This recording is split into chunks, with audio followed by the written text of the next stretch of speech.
Halo semuanya, welcome to my channel. Kali ini kita akan menceritakan cerita yang berjudul Madu Cantik yang Tak Tersentuh. Sebelum kita mulai, jangan lupa untuk di-subscribe, like, dan komen.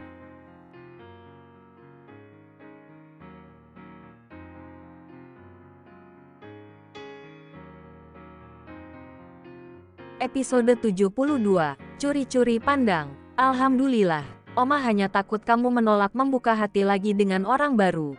Bagaimanapun kan kamu itu masih muda, masih 27 tahun. Masa depan masih panjang dan kamu mau menikah lagi kan nantinya. Oma Tara memicingkan mata.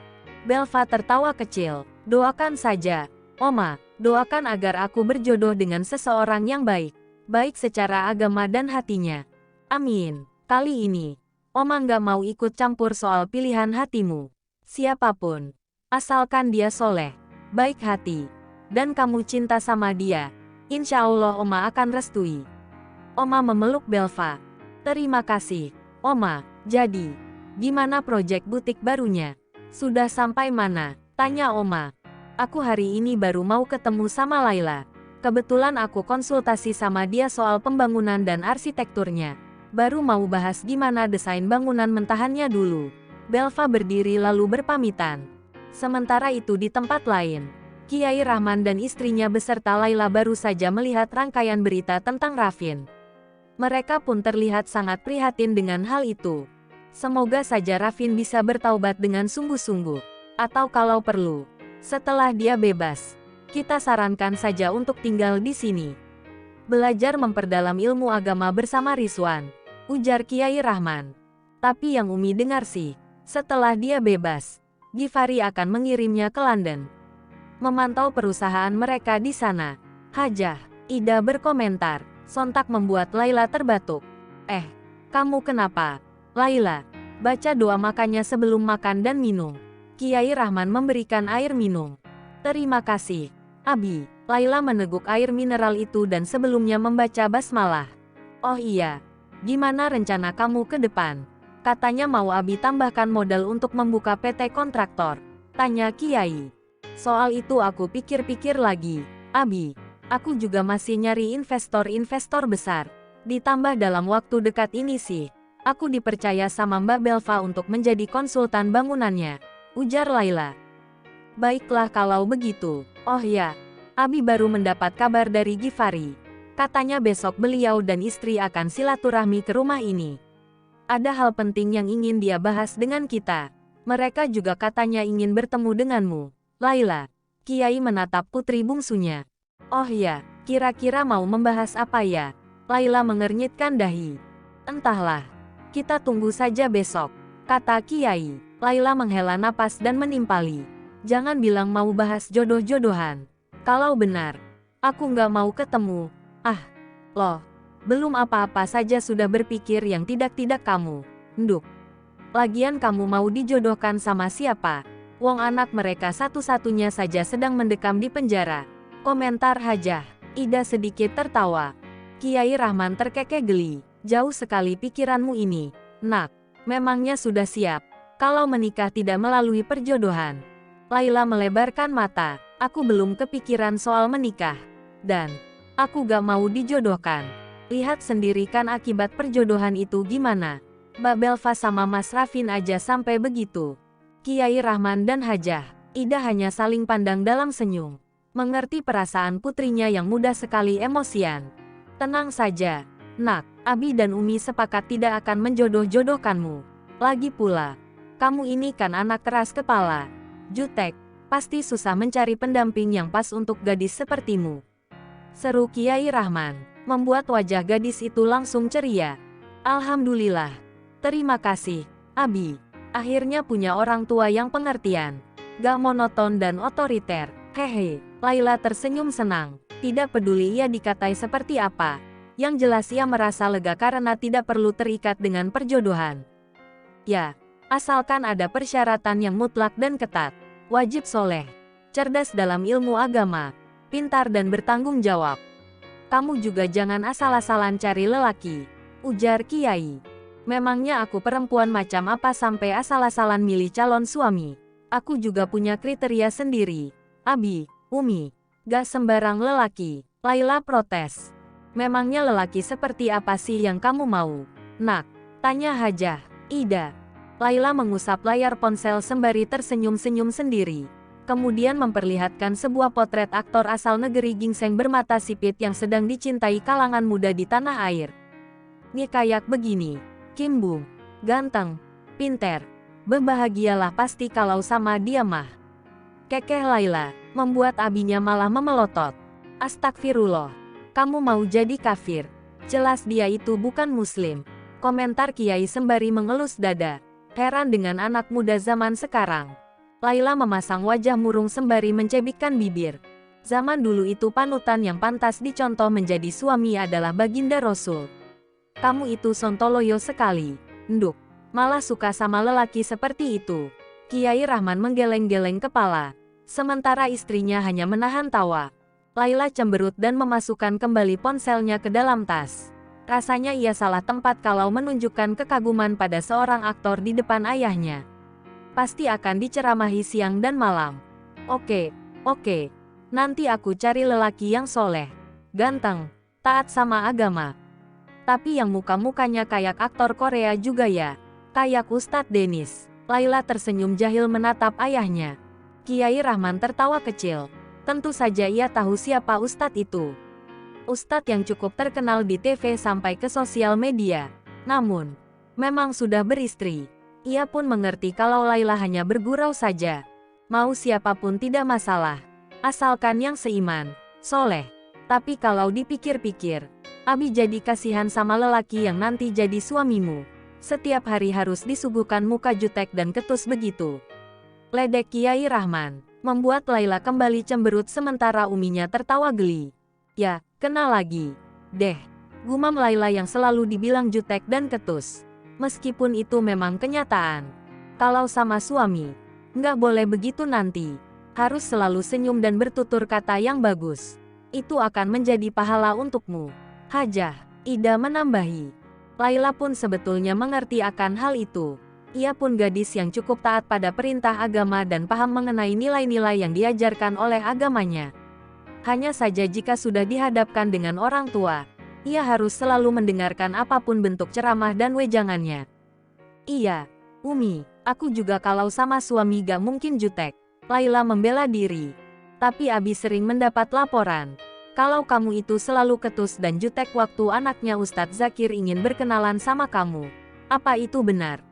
Tanya Kiai Rahman. Laila menghela napas dan berkata, itu karena dia aja yang kurang ajar. Menurutku anaknya Ustadz Zakir itu gak sopan kalau sama perempuan. Seenaknya aja, ngajak ketemuan. Berduaan. Malah dia gak segan-segan ngajakin aku ketemuan di hotel. Lelaki macam apa itu? Laila mendadak geram. Kiai Rahman dan Hajah. Ida hanya menggeleng pelan sembari beristighfar. Tidak menyangka anak dari seorang ustadz harus bersikap demikian. Mereka percaya karena Laila langsung memberikan bukti percakapan antara dirinya dengan pria kurang ajar itu. Mentang-mentang tinggal di luar negeri, dia jadi seenaknya sama anak kita, Abi. Hajah, Ida turut kesal membaca pesan yang kurang sopan dari pria itu. Astagfirullahaladzim, kita cukup tahu saja, dan tidak usah membahas lagi kalau nanti keluarga Ustadz Zakir menanyakan putri kita, ujar Kiai Rahman. Ya udah, Abi, Umi, aku pamit dulu ya. Mbak Belva katanya sudah datang di lokasi pembangunan. Nggak enak kalau dia nunggu lama.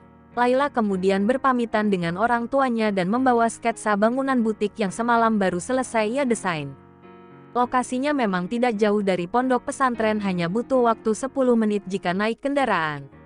Di sela-sela perjalanan, Laila terlihat gundah. Kontras sekali saat tadi ia bergurau dengan orang tuanya. Seperti ada sesuatu yang ia pikirkan. Dalam benaknya kembali terngiang ucapan seorang lelaki padanya beberapa tahun lalu. Aku menyayangimu sudah seperti adikku sendiri, Nur Laila. Laila mendadak sedih jika teringat kata-kata itu. Rasanya masih sangat sakit. Gadis cantik itu hampir saja menabrak semak-semak kalau tidak diklakson oleh sebuah motor dari arah belakang. Laila mengerjapkan mata dan tersadar ia tengah melamun saat mengendarai sepeda motornya. Astagfirullah, hati-hati. Mbak, jangan melamun. Seorang pengendara motor lain membuka helm dan mengingatkan Laila. Laila menoleh dan melebarkan mata. Mas Rizwan. Ya, pria yang tak lain adalah Rizwan pun tak kalah terkejut saat melihat gadis itu. Mereka memang sudah saling mengenal. Laila, kamu sudah pulang. Rizwan dan Laila melaju pelan dan mensejajarkan motor mereka. Baru kemarin, Mas. Oh ya, Mas Rizwan juga baru pulangkah dari Kairo? Tanya Laila. Ya, sudah beberapa minggu ini. Kamu mau kemana ini? Tanya Rizwan lagi. Aku mau ke Kafling 10 tuh di depan. Ada klien buat progres pembangunan butik. Kata Laila. Sejenak Rizwan terdiam. Berarti tujuannya sama dengan Laila. Kamu mau ketemu Belva? Kah? Laila melebarkan mata dan mengangguk. Kita satu tujuan. Ya udah. Duluan Gi. Rizwan meminta Laila lebih dulu melaju. Di tempat itu, Belva sedang menunggu di dalam mobil. Ia terheran karena melihat dua sepeda motor yang mendekat ke arahnya. Belva menyipitkan mata dan melihat dua orang yang ia kenal. Laila memarkirkan motor di sebelah mobil Belva, begitu juga dengan Rizwan. Kok kalian bisa barengan? Tanya Belva. Tadi nggak sengaja ketemu di jalan. Laila hampir jatuh tadi. Melamun katanya. Kekeh Rizwan. Iya. Kalau gak diklakson sama Mas Rizwan, mungkin aku udah terperosok. Kata Laila. Oh, jadi kalian sudah saling kenal juga? Tanya Belva lagi. Kenalnya udah lama sih. Waktu aku masih SMA dan mondok di sana. Sempat juga pernah ketemu beberapa kali pas acara di pondok. Rizwan menjelaskan. Iya. Mas Rizwan ini anak didiknya Abi. Dia yang paling nyebelin dari santri yang lain. Ketus Laila. Nyebelin. Belva mengerit. Iya. Dia seneng banget jahilin aku. Apalagi kalau aku dimarahin sama Abi. Pas dia di belakang Abi. Langsung deh pamerin lidah ngeledek aku. Laila melipat tangan di dada. Kesal teringat dulu sering diusili pria itu. Belva manggut-manggut. Pantas saja mereka terlihat sangat akrab. Kemudian Belva dan Laila melanjutkan aktivitas. Rizwan sendiri sebenarnya hanya ingin menemani Belva ketika sedang konsultasi dengan arsitek yang katanya menjadi konsultannya. Rizwan berniat untuk memakai juga jasa konsultan tersebut untuk pembangunan toko bukunya. Ya udah, kalau gitu percayakan saja sama aku, Mas. Sekalian mengasah ilmu yang masih fresh. Kekeh Laila. Rizwan pun setuju. Dan minta dibuatkan juga sketsa pembangunannya. Saat Laila sedang fokus mencatat beberapa request konsep dari Belva, ia tidak sengaja menilik ke arah Rizwan dan menangkap basah pria itu sedang tersenyum kagum menatap Belva. Laila berdeham kecil dan tersenyum jahil, membuat Rizwan salah tingkah. Ngelamun aja, Mas, awas kesambet loh, tempatnya angker, celetuk Laila. Siapa yang melamun? Orang lagi fokus nyimak juga. Rizwan beralasan. Fokus liatin Mbak Belva sampai gak ngedip. Laila menyenggol lengan Belva yang mendadak bersemu dan salah tingkah. Untung ada aku di sini. Kalau kalian cuma berdua doang, wah bahaya nih. Laila terus mengoceh. Ia senang sekali meledek. Bahaya kenapa? Orang kita gak ngapa-ngapain. Ucap Rizwan sembari tersenyum gugup. Takutnya hilaf. Laila menyeletuk lagi, membuat Belva semakin malu. Karena ia pun sedari tadi tengah saling curi-curi pandang dengan pria tampan itu. Ih, kamu ngomong apa sih? Kita kan lagi kerja. Persis Cindy ini mulutnya. Duh, ngomongin Cindy aku jadi kangen dia deh. Belva duduk di kursi lipat. Mendadak ingat teman baiknya itu. Sementara Laila hanya tertawa pun dengan Rizwan yang sempat membuat kode kedipan mata pada Laila agar stop menggoda mereka. Laila, aku rasa pertemuan kita sudah dulu ya. Jadi, begitu sih kurang lebihnya request dari aku, ucap Belva. Jadi, desainnya udah fix nih, Mbak. Laila memastikan. Udah cukup, kok, berarti udah bisa masuk proses pembangunan, dong? Tanya Belva. Kalau udah fix desain, nanti aku mau rapat dulu sama tim mandor. Abis itu baru deh kita mulai proses pembangunan. Estimasi 2 mingguan lagi lah start progress. Jelas Laila. Oke, deal. Belva berjabat tangan dengan Laila. Tidak sabar dengan butik barunya nanti. Berarti abis ini kalian langsung survei lokasi buat toko buku. Tanya Belva. Boleh. Kalau kamu ada waktu. Lail. Rizwan menoleh pada Laila yang tampak berpikir. Bisa sih, tapi kita gak berduaan kan, Mas? Laila memicingkan mata, membuat Rizwan memutar bola mata dengan malas. Tenang aja, ada teman aku kok di sana. Kenapa memangnya? Kayak gak yakin gitu sih liatnya. Rizwan menyelidik. Laila tersenyum jahil dan berkata, takut aja kalau berduaan. Takut ada setan lewat. Belva menahan tawa ketika melihat ekspresi Rizwan untuk pertama kalinya yang tampak melengos sebal. Idih, andaikan cuma berdua doang gak nafsu aku sama bocah tengil kayak kamu. Celetuk Rizwan, membuat Belva menautkan kedua alis. Ternyata sifat Rizwan tidak sekaku yang ia kira sejauh ini. Pada Laila ia terlihat seperti kakak dan adik yang sedang bertengkar. Bukan, emang dasar Ustadz mesum nih kayaknya. Mbak Belva, hati-hati ya sama dia. Laila kembali menyenggol kecil lengan Belva.